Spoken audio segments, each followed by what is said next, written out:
चोरी के बताऊंगा सुन के सावधानी क्रिया का कहले सावधानी क्रिया ठठा के हंसली महाराज के कहला भाई से ये साविना हां पहले तो बात तू ना पूछत रहा ना पूछई रहा पूछई मारा गाना ताके के तहा तकई था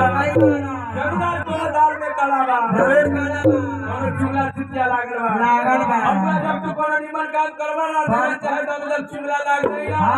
और काम खराब हो जाए सुन के सावधानी क्रिया भाई से बोलिया बे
भैया के शादी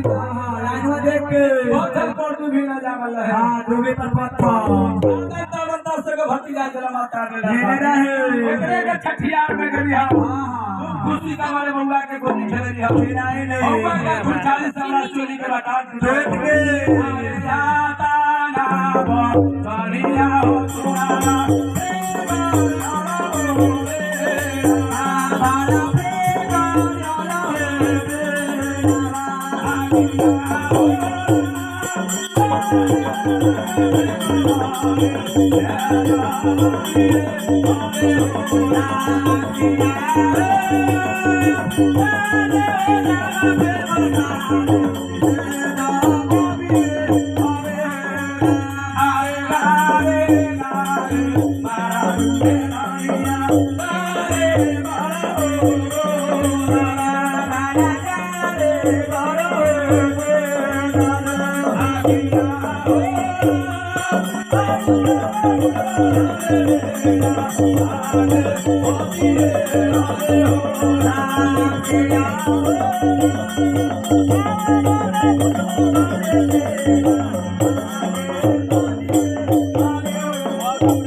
भगवान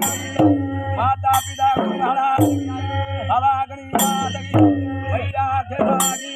गोविंद महाराज माता लक्ष्मी